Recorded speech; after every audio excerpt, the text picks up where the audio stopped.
আকাশবাণী খবর পড়ছি শাশ্বতী দত্ত। বিশেষ খবর। বিকশিত ভারত বিকশিত গোয়া 2047 কর্মসূচির আওতায় প্রধানমন্ত্রী গতকাল গোয়ায় 1330 কোটি টাকা মূল্যের বেশ কিছু প্রকল্পের উদ্বোধন ও শিলান্যাস করেছেন। এক দেশ এক নির্বাচনের বিষয়ে আলোচনার জন্য গঠিত প্রাক্তন রাষ্ট্রপতি রামনাথ কোবিন্দের নেতৃত্বাধীন উচ্চ পর্যায়ের কমিটি গতকাল নতুন দিল্লিতে এক বৈঠক করেছে। আসন্ন লোকসভা নির্বাচনের আগে রাজনৈতিক প্রচার অভিযান শুরু করেছে বিজেপি। কেন্দ্রীয় স্বাস্থ্যমন্ত্রী বলেছেন, সমগ্র বিশ্বের তুলনায় ভারতে যক্ষ্মা রোগীর সংখ্যা প্রায় দ্বিগুণ কমেছে। রিয়াদ সফররত প্রতিরক্ষা প্রতিমন্ত্রী অজয় ভাটের উপস্থিতিতে ভারত ও সৌদি আরবের মধ্যে প্রতিরক্ষা ক্ষেত্রে একটি চুক্তি স্বাক্ষরিত হয়েছে। দক্ষিণ আফ্রিকাকে হারিয়ে ভারত অনূর্ধ্ব 19 বিশ্বকাপ ক্রিকেটের ফাইনালে উঠেছে। আসছি বিস্তারিত খবরে।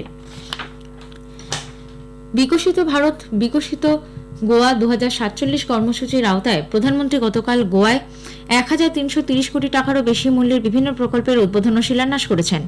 প্রধানমন্ত্রী বলেন, প্রকৃতি, সংস্কৃতি এবং ঐতিহ্যের দিক থেকে সমৃদ্ধ রয়েছে ভারত। বিশ্ববাসী বিভিন্ন দেশে বিভিন্ন পর্যটনের জন্য গেলেও ভারতে শুধুমাত্র একটি ভিসায় বিভিন্ন পর্যটন ক্ষেত্রে ঘোরা সম্ভব। তিনি অভিযোগ করেন, 2014 সালের আগে সরকার পর্যটনের দিকে কোনো মনোযোগ দেয়নি। পর্যটন গন্তব্য, সমুদ্র সৈকত ও দ্বীপের উন্নয়নে তাদের কোনো দৃষ্টিভঙ্গি ছিল না বলে তার দাবি। প্রধানমন্ত্রী বলেন, সরকারের প্রচেষ্টা হল গোয়ার অভ্যন্তরীণ অঞ্চলে ইকো ট্যুরিজমের প্রচার করা। এতে এইসব এলাকার মানুষ সরাসরি উপকৃত হবেন। পর্যটকরা গোয়ার গ্রামে পৌঁছলে সেখানে আরও কর্মসংস্থানের সুযোগ তৈরি হবে বলেও আশা প্রকাশ করেন প্রধানমন্ত্রী।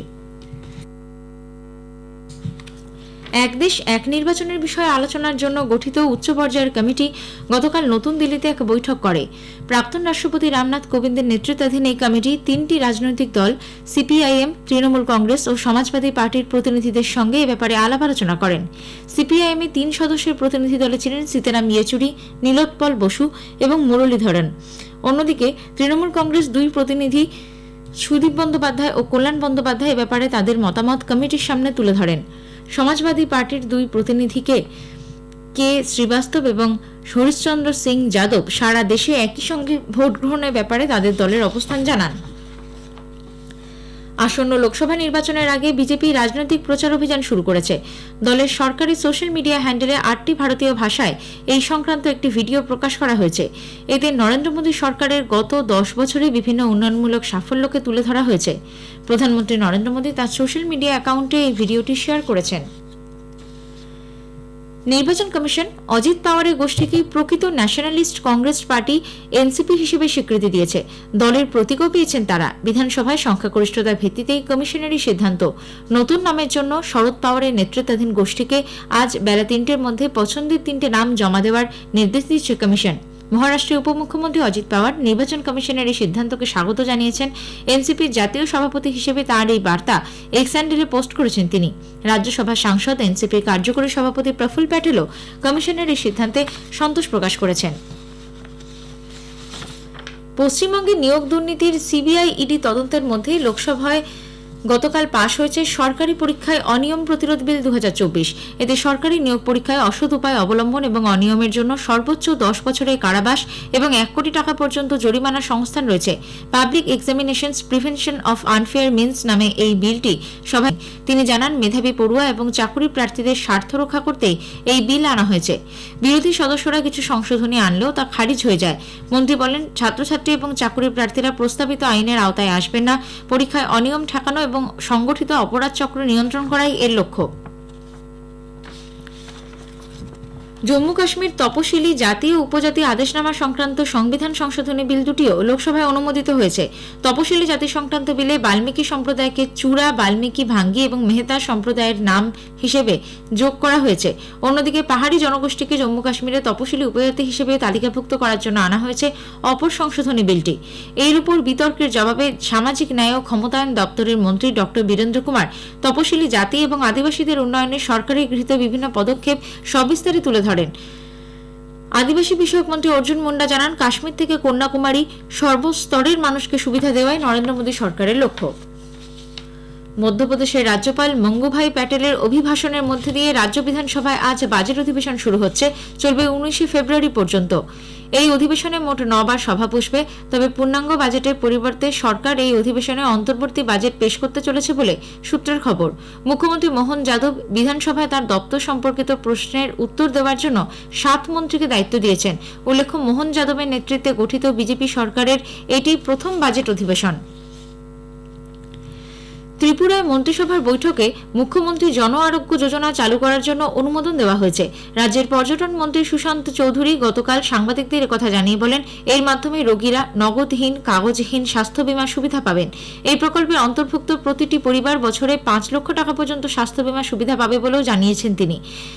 ত্রিপুরার 4.5 লক্ষ পরিবার বর্তমানে আয়ুষ্মান ভারত প্রধানমন্ত্রী জন আরোগ্য যোজনার আওতাভুক্ত। অবশিষ্ট 4,15,000 পরিবার আয়ুষ্মান ভারত প্রধানমন্ত্রী জন আরোগ্য যোজনার আওতায় আসতে পারেনি। এই পরিবারগুলির স্বাস্থ্য বীমা পরিষেবা সুনিশ্চিত করার লক্ষ্যে রাজ্য সরকার মুখ্যমন্ত্রী জন আরোগ্য যোজনা চালু করার সিদ্ধান্ত নিয়েছে। উল্লেখ্য, এই প্রকল্পটি বাস্তবায়নে রাজ্য সরকারের বার্ষিক 104 কোটি টাকা ব্যয় হবে। খবর শুনছেন আকাশবাণী থেকে। কেন্দ্রীয় স্বাস্থ্যমন্ত্রী ডক্টর মনসুখ মান্ডাভিয়া বলেছেন, বিশ্বে যেখানে যক্ষ্মা রোগীর সংখ্যা 8.7% হ্রাস পেয়েছে, সেখানে ভারতে তা কমেছে প্রায় দ্বিগুণ, প্রায় 16% মতো। গতকাল তিনি ব্রাজিলে যক্ষ্মা রোগ দূরীকরণের লক্ষ্যে এ সংক্রান্ত একটি গোষ্ঠীর 37তম বৈঠকে ভার্চুয়ালি ভাষণ দিচ্ছিলেন। 2025 সালের মধ্যে ভারতকে যক্ষ্মামুক্ত করে তোলার লক্ষ্যে প্রধানমন্ত্রী নরেন্দ্র মোদীর উদ্যোগে যে সমস্ত পদক্ষেপ গ্রহণ করা হয়েছে সে ব্যাপারেও আলোকপাত করেন শ্রী মান্ডাভিয়া। পরিসংখ্যান দিয়ে তিনি জানান, 2015-এ ভারতে যেখানে যক্ষ্মা রোগীর সংখ্যা ছিল 10 লক্ষ, 2023-এ তা কমে দাঁড়িয়েছে 2,60,000-এ। গায়ানার প্রধানমন্ত্রী মার্ক ফিলিপ 6 দিনের সরকারি সফরে গত সন্ধ্যায় ভারতে এসেছেন। তিনি আজ রাষ্ট্রপতি দ্রৌপদী মুর্মু এবং উপরাষ্ট্রপতি জগদীপ ধনখড়ের সঙ্গে এক বৈঠকে মিলিত হবেন। বিদেশ মন্ত্রকের তরফে এক বিবৃতিতে জানানো হয়েছে, গায়ানার প্রধানমন্ত্রীর এই সফর ভারতের সঙ্গে তাদের বহুপাক্ষিক সম্পর্ক উন্নয়নের পথ আরও প্রশস্ত করবে। রিয়াদ সফররত প্রতিরক্ষা প্রতিমন্ত্রী অজয় ভাটের উপস্থিতিতে ভারত ও সৌদি আরবের মধ্যে প্রতিরক্ষা ক্ষেত্রে একটি চুক্তি স্বাক্ষরিত হয়েছে। ওয়ার্ল্ড ডিফেন্স শো বা প্রতিরক্ষা প্রদর্শনী 2024-এর ফাঁকে মিউনিশনস ইন্ডিয়া লিমিটেড এবং স্থানীয় একটি সংস্থার মধ্যে স্বাক্ষরিত এই সমঝোতা স্মারকপত্র প্রতিরক্ষা সহযোগিতা, প্রযুক্তি হস্তান্তর এবং যৌথ উৎপাদনের ক্ষেত্রে পারস্পরিক বোঝাপড়া আর জোরদার করতে সহায়ক হবে। প্রতিরক্ষা প্রতিমন্ত্রী এই মৌ স্বাক্ষরকে স্বাগত জানিয়ে বলেছেন, দুদেশের নিবিড় অংশীদারিত্বের প্রতিফলন এটি। উল্লেখ্য, 5 দিনের সফরে অজয় ভাট এই মাসের 4 তারিখে রিয়াদে গেছেন। প্রতিরক্ষা প্রদর্শনীতে যোগদানের পাশাপাশি তিনি সেদেশের প্রতিরক্ষা মন্ত্রী খালিদ বিন সালমান বিন আব্দুল আজিজ আল সাউদের সঙ্গে দেখা করেন। আঞ্চলিক নিরাপত্তা সহ বিভিন্ন ক্ষেত্রে সহযোগিতার সম্পর্ক আরও জোরদার করে তোলার ব্যাপারে তাদের মধ্যে আলোচনা হয়। যৌথ প্রশিক্ষণ মহড়া এবং প্রতিরক্ষা ক্ষেত্রে অভিজ্ঞতা আদান প্রদানের মতো বিষয়ও তাদের আলোচ্যসূচিতে স্থান পায়। এছাড়াও প্রতিরক্ষা প্রতিমন্ত্রী সৌদি আরবের সহকারী প্রতিরক্ষা মন্ত্রী ডক্টর খালেদ আল বায়ারির সঙ্গে প্রতিরক্ষা সহযোগিতা ও পারস্পরিক স্বার্থ সংশ্লিষ্ট বিভিন্ন বিষয়ে মতবিনিময় করেন। সেদেশের জেনারেল অথরিটি ফর মিলিটারি ইন্ডাস্ট্রিজের আহমেদ আলী ওভালির সঙ্গেও অজয় ভাট প্রতিরক্ষা ক্ষেত্রে ভারত ও সৌদি আরবের মধ্যে সহযোগিতা আরও ঘনিষ্ঠ করে তোলার ব্যাপারে ফলপ্রসূ আলাপ আলোচনা হয়েছে বলে জানা গেছে। প্যালেস্তিনীয় সশস্ত্র জঙ্গি গোষ্ঠী হামাস পণবন্দীদের মুক্তিসহ গাজার জন্য প্রস্তাবিত যুদ্ধবিরতি চুক্তির প্রতিক্রিয়া জানিয়েছে। ইসরায়েলের প্রধানমন্ত্রীর কার্যালয়ের তরফে জানানো হয়েছে, হামাসের প্রতিক্রিয়ার বিস্তারিত আলোচনায় জড়িত আধিকারিকেরা বিষয়টি বিশদে মূল্যায়ন করছেন। মধ্যপ্রাচ্য সফররত মার্কিন বিদেশ সচিব অ্যান্টনি ব্লিংকেন জানিয়েছেন, ওয়াশিংটন হামাসের প্রতিক্রিয়া পর্যালোচনা করছে। আজ সে দেশে পৌঁছে তিনি ইসরায়েলি আধিকারিকদের সঙ্গে এই বিষয়ে আলোচনা করবেন বলেও জানান। তবে মার্কিন রাষ্ট্রপতি জো বাইডেন একটি চুক্তির বিষয়ে কিছু অগ্রগতির কথা স্বীকার করলেও হামাসের প্রতিক্রিয়াকে বাড়াবাড়ি বলে বর্ণনা করেছেন। বিদেশ মন্ত্রক ভারতীয় নাগরিকদের মায়ানমারের রাখাইন প্রদেশে সফর না করার পরামর্শ দিয়েছে। নিরাপত্তা পরিস্থিতির ক্রমাবনতি, প্রয়োজনীয় সামগ্রীর ঘাটতি এবং টেলিযোগাযোগ ব্যবস্থা ভেঙে পড়ার প্রেক্ষিতেই এই পরামর্শ বলে খবর। ভারত অনূর্ধ্ব-19 বিশ্বকাপ ক্রিকেটের ফাইনালে উঠেছে। আজ প্রথম সেমিফাইনালে 2 উইকেটে দক্ষিণ আফ্রিকাকে হারিয়ে দিয়েছে তারা। টসে জিতে ভারত প্রথমে ফিল্ডিং নেয়। দক্ষিণ আফ্রিকা নির্ধারিত 50 ওভারে 7 উইকেটে করে 244 রান। জবাবে 48 ওভার 5 বলে 8 উইকেটে ভারত জয়ের জন্য প্রয়োজনীয় রান তুলে নেয়। বৃহস্পতিবার দ্বিতীয় সেমিফাইনালে অস্ট্রেলিয়া পাকিস্তানের বিরুদ্ধে খেলবে।